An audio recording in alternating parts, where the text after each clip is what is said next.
If you're into the Oscars or the Golden Globes, you have probably heard of this movie now. It finally decided to come out this week in January. Now I kinda understand why it's got all this Oscar buzz.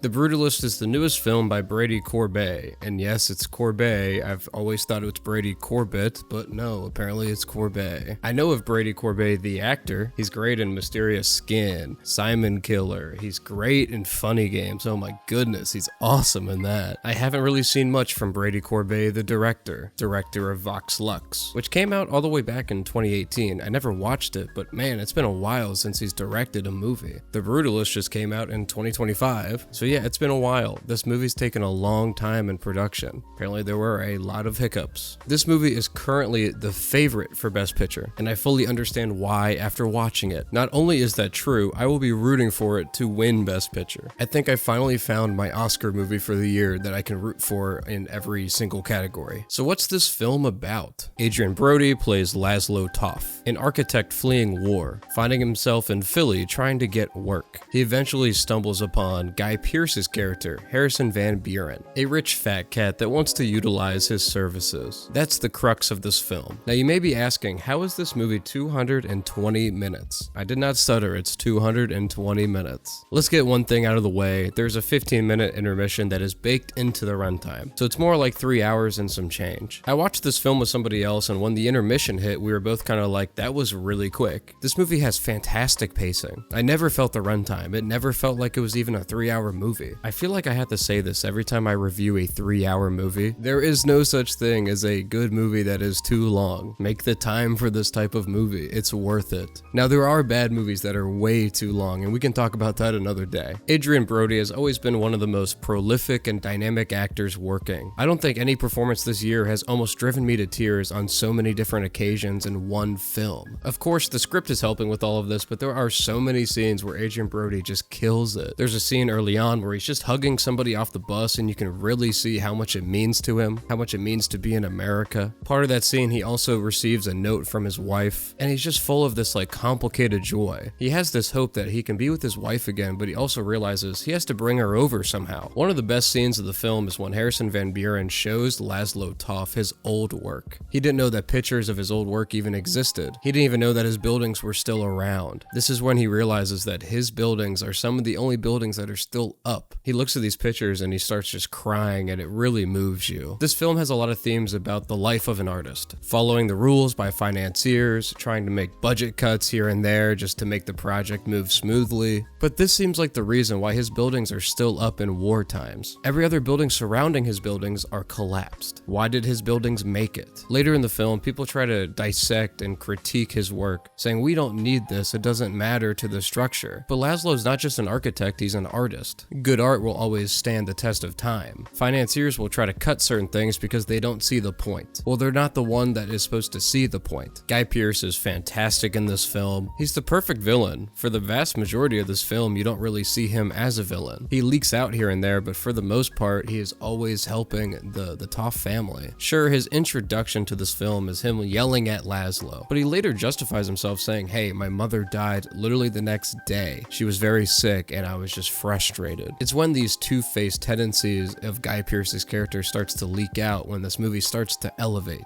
When you realize how much Harrison Van Beren is fiddling with the work behind Laszlo Toff's back, when he starts hiring other architects to see where he can make cuts, that's when you start to realize what he's getting at. He keeps trying to present himself as just a rich guy that wants better for the community. He even tries to get Laszlo's wife to come to America, pulling all the strings he can, eventually getting her to America, and also getting her a job. When you say these things out loud, you're like, how is this guy the villain? But he is. That's what good screenwriting is. I didn't think I would have to highlight Joe Alwyn, but he was fantastic in this movie. He plays the son of Harrison Van Beren, kind of just playing an extension of his father, as most sons do anyways. He kind of just says the quiet part out loud at times. He's kind of a ticking time bomb in most scenes he's in. He plays the role of a brat really well, though. He has this awesome little freak out at the end. Felicity Jones is also fantastic as the wife, especially when she's doped doped up on heroin. This film is also shot in VistaVision 35mm, and it looks fantastic. Truly one of the most beautiful films of the last year. The score is also fantastic. I love the intro piece. It's one of my favorite pieces of the last year. The scene that it's scoring is him getting off the boat, literally getting off the boat to America. It's like the perfect encapsulation of triumph. I've been listening to the entire score while making this video, and man, it's just fantastic through and through. This film can mean a lot to you. It can be a rejection of America. I mean, come on, one of the earliest shots of the film is the Statue of Liberty upside down. It can just be a really good story with some underlying themes to you about ambition and art. It can also be another telling of the immigrant story. Maybe you're a little like Van Buren, where you think we've just given all these immigrants a helping hand with no foul play. Or maybe you can start to see why the Laszlo Toffs of the world became so frustrated with the world they became a part of. It's a very dense and complex film. It's a great screenplay, probably my favorite of the last year. I'd probably give this like a 9 or a 10. I'm gonna rewatch it again. It's a lot to digest. I don't think you have to watch this 2 times, but I think it will probably be beneficial to me at least. I don't know if I'm the biggest fan of the ending yet,